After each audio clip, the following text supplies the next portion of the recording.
اماں تو کمرے میں پڑی ہو نا، اورنگزیب عالمگیر کی ماں فوت ہو گئی، 350 کمرہ تھا محل کا، اور اماں 12 سال ٹانگوں سے معذور رہی اورنگزیب عالمگیر کی۔ اماں 12 سال کمرے سے نکل نہیں سکی، ساتھ ہی واش روم تھا یا جو بھی اس دور میں طریقہ تھا۔ اورنگزیب جب محل میں آتے تھے تو پھر بھی سیدھے اماں کے پاس جاتے تھے، اور جب واپس نکلتے تھے پھر بھی اماں کے ساتھ۔ اورنگزیب کی ماں کا جنازہ اٹھا تو اورنگزیب نے رونا شروع کیا، پھر سالوں بیت گئے پر اس کے آنسو خشک نہیں ہوتے تھے۔ ایک شخص نے کہا تیری کوئی انوکھی مر گئی ہے، ساری دنیا کی مرتی ہیں؟ اس نے کہا میں بادشاہ ہوں، 24 گھنٹے لوگوں کا آنا جانا ہے، بڑے دبدبے ہیں، بڑے ڈیرے داریاں ہیں، بڑی بھینسیں، بڑی گائے، بڑے کھانے والے، بڑے لانگری۔ میری ماں بوڑھی تھی، ایک کونے میں پڑی رہتی تھی، پر جب سے وہ گئی ہے یہ مجھے محل نہیں لگتا، مجھے قبرستان لگتا ہے، مجھے لگتا ہے یہ قبرستان ہے۔ ماں اور باپ تو تیری نعمت ہے بھائی۔ بخاری شریف میں حدیث موجود ہے، حضرت اسماء کہتی ہے میری مشرکہ ماں مجھ سے ملنے آئی کئی سالوں کے بعد، دروازے کے باہر آ کے اماں نے آواز دی اسماء تیری ماں آئی ہے۔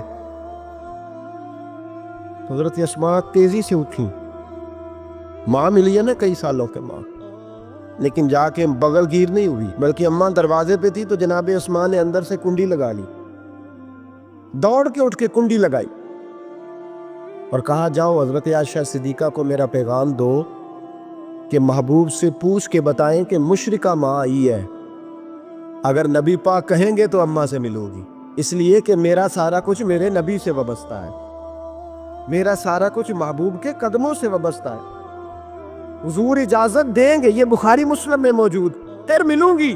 تو حضرت اسماء کا جب پیغام گیا تو نبی پاک علیہ السلام نے فرمایا وہ مشرکہ ہے تو خود ہی اللہ اس سے پوچھ لے گا، اسماء سے کہو تمہاری تو ماں ہے نا، تم تو ملے نا، میرا ابا جی ظالم ہی بڑا ہے، حضرت جی آپ کو نہیں پتا بڑے ظالم ہے، انہوں نے میرے ساتھ بڑی زیادتیاں کی ہیں۔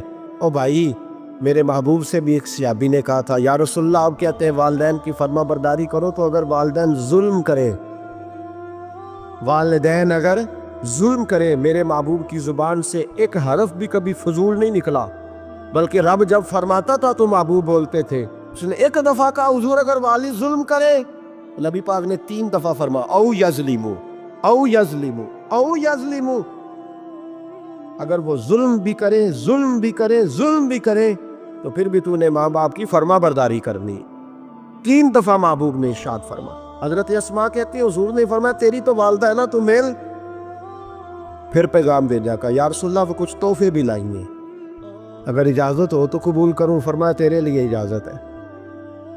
حضرت اسماء اتنی مضبوط مسلمان تھی کہ اماں مشرکہ تھی، لیکن اس کے قریب جانا انہوں نے پسند نہ کیا جب تک حضور اجازت نہ دے۔ فرماتی ہیں جب میرے ابا جی ہجرت کے لیے جانے لگے نا غار ثور پہ تو میری ڈیوٹی لگا گئے، کہنے لگے بیٹی تو بڑی ہے، پیچھے ذرا خیال رکھنا۔ کہتی ہیں 60,000 دینار تھے گھر میں، والد گرامی جب گئے تو ہر چیز ہی ساتھ لے گئے، ایک پیسہ نہیں چھوڑ کے گئے۔ کہتی میرے دادا نابینا تھے حضرت ابو قحافہ، بعد میں مسلمان ہو گئے، وہ آئے اور آ کے کہنے لگے اسماء تیرا ابا سارا کچھ لے گیا ہے، کچھ چھوڑ کے بھی گیا ہے۔ تو کہتی ہے میں پریشان ہو گئی، کیا جواب دوں، دادا جی بوڑھے یہ تو احتجاج کریں گے۔ کہتی ہے کہا نہیں نہیں بڑی خیر ہے، بڑا کرم ہے، کہا نہیں مجھے بتا کچھ چھوڑ کے گیا ہے، مجھے امید نہیں ابو بکر کچھ چھوڑ کے جائے گا، اور جب محمد ابن عبداللہ صلی اللہ علیہ وسلم پہ خرچ کرتا ہے تو ہر چیز ہی لٹا دیتا ہے، بتا کچھ چھوڑ کے گیا ہے۔ تو حضرت اسماء کہتی دادا جی بوڑھے تھے تو مجھے تجویز آئی، میں جلدی جلدی سے اٹھی، چھوٹے چھوٹے روڑے میں نے گھڑے میں رکھے، اس کے اوپر میں نے ٹاٹ ڈال دیا، میں نے کہا دادا جی پیسے ہیں، ان کا بازو تھام کے تو میں نے وہاں لگا دیا ٹاٹ کے اوپر۔ کہتی ٹاٹ کے اوپر لگایا، یہ نہیں بتایا نیچے کیا، میں نے کہا یہ دیکھیں، کہنے لگی اچھا اچھا ٹھیک ہے، میں نے یہ نہیں کہا پیسے ہیں، غلط بات بھی نہیں کی، اے دیکھیے۔ کہتی ہیں دادا جی کو تسلی ہو گئی، وہ مطمئن ہو گئے، وہ مطمئن ہوئے تو میری آنکھوں میں آنسو آ گئے، میں رو پڑی۔ میں نے کہا دیکھو رب کریم اس عمر میں مجھ سے کیسی خدمتیں لے رہا، جوان بیٹی، یہ ہمارا ہستا بستا شہر ہے اور سارے اپنے ہیں ہم آپس میں، لیکن کسی کی جوان بچی اس محلے دار سے جس کو وہ بچپن سے جانتی ہے، کونے میں جوان بچی 20-22 سال کی اگر ماچس لینی چلی جائے تو شور ہو جاتا ہے. وہ بیٹی نکل آئی ہے جی، ابا جی شام کو گھر آئے تو محلے دار غیبت کریں گے. بیٹی تیری جوان وہاں کھڑی تھی، آج سبزی لینے آئی تھی ماچس لینے، ابا درا نکال لیتا ہے. بیٹی کیسے باہر چلی گئی؟ بھئی اپنا محلہ ہے، سارے اپنے لوگ ہیں، کیوں پھر بھی نہیں جا سکتی؟ کیسے گئی؟ 5413 فٹ اونچی غار ہے غار ثور.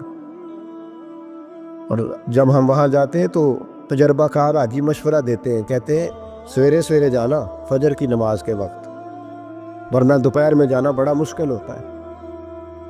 3 بوتلیں بغل میں پانی کی، رستے میں 4-5 جگہ جو ہے وہ بیٹھنے کی جگہ بنی ہوئی ہے، وہاں ڈھابے ہیں چائے کے، بوتل کے، پانی کے، رستے بن گئے. لیکن جب حضرت صدیق اکبر نبی پاک کو لے کے گئے کوئی رستہ نہیں تھا، دشوار گزار گھاٹی تھی. کہنے لگے محبوبہ آپ کو تکلیف ہوگی، آپ میرے کندھوں پہ بیٹھ گئے. پبا پہاڑ قدم نہیں جے لاؤندا تے 100 پہاڑ تے چڑھیا جاندا، او پیا جاندا دے یار نبی دا، اے اصلی دلدار نبی دا. حضرت صدیق اکبر حضور کو لے گئی، ڈیوٹی لگائی، فرمایا اسماء میں نہیں چاہتا، پریشانی جتنی مرضی ہے، ایمرجنسی جتنی مرضی ہے، پر میری محبت گوارا نہیں کرتی کہ حضور سرکی اور کھجور پہ گزارا کرے. بیٹے تازہ کھانا پکا کے پہنچانا. 5413 فٹ اونچی غار اور دن کو ڈر آئے. حضرت اسماء کہتی ہے میں روز تازی روٹی پکاتی، کھانا تیار کرتی، جب دنیا سو جاتی تو میں پہنچا کے آتی. کون حضرت ابوبکر صدیق کی محبت کا اندازہ کرے گا؟ کون اس گہرائی تک جائے گا؟ حضرت اسماء کہتی ہے ایک دن کپڑا ہی کوئی نہیں تھا گھر میں، عورتیں نا سینہ بند باندھا کرتی تھی، عرب کے لوگ کھلے کپڑے پہنتے تھے تو کمر بند باندھتی، اسے نطاق کہتے. حضرت اسماء کہتی ہے میں نے اسے پھاڑا، آدھے میں روٹی باندھ لی اور آدھا میں نے کمر کے ساتھ باندھ لیا. جب لے کے گئی نا، یہ بخاری ہے، تو حضور نے دیکھا، حضرت ابوبکر نے دیکھا کہ بیٹے تو سینہ باندھ ہے. کہا ابا جی آدھا وہاں ہے، آدھا میں نے باندھا ہوا ہے. تو محبوب نے فرمایا تو ذات النطاقین ہے، تو 2 کمر بند والی ہے. فرماتی ہے میرا نام ہی پڑ گیا اس سے، 2 کمر بند والی. حضرت اسماء روز کھانا پہنچاتی، محبت بڑے امتحان لیتی ہے. کہتی ہے میں بڑے وقار والے گھر کی مالک تھی، میرے والد قبیلے کے سردار تھے، کاروبار کرتے تھے تو دولت بھی میں نے ہمیشہ دیکھی تھی، کسی کی طاقت نہیں تھی بری نظر سے دیکھ سکے. لیکن حضرت اسماء کہتی ہیں رب کریم نے ہم سے آزمائش بھی. دوسرا دن تھا، حضور کو غار ثور میں گئے تو ابو جہل دروازے پہ آیا، بہت سارے کفار اس کے ساتھ تھے. او بھائی اس کیفیت کو ذرا سمجھ تو صحیح، اس انداز کو کبھی سمجھ تو صحیح، کس بات کی دشمنی لے رہے تھے؟ حضرت صدیق اکبر نے کس طرح کے امتحانات دیے؟ سارے کفار کٹھے ہو کے کہتی ہیں میرے دروازے پہ آ گئے، دستک دی، میں باہر آئی.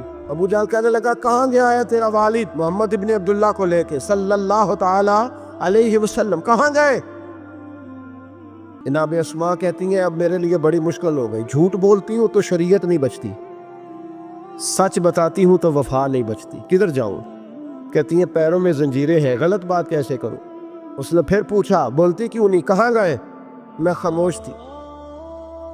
تیسری بار پھر پوچھا کہاں گئے ہیں وہ؟ جناب اسماء کہتی ہیں میں نے فیصلہ کر لیا، شریعت بھی بچانی ہے، وفا بھی بچانی ہے، دونوں چیزیں بچیں گی. بولو کہاں ہے؟ یہاں تو لوگ مرد ہو کے دین کے لیے نہیں ڈٹتے، اور 1 منٹ کے لیے بھی عقیدے پر مسلک پر ڈٹنے کو تیار نہیں ہوتے. لوگ دیکھتے ہیں مجلس کس طرح کی، اس طرح کا رنگ اختیار کر لیتے. جناب اسماء ڈٹ گئی، جناب صدیق اکبر کی صاحبزادی، اور کہتی ہے ابو جہل نے جب کہا بتا کہاں ہے؟ فرماتی ہیں پتہ نہیں خدا نے مجھے کتنی قوت عطا فرمائی. میں بولی اور بول کے کہا میں ابو بکر صدیق کی بیٹی ہوں، میں جھوٹ نہیں بول سکتی.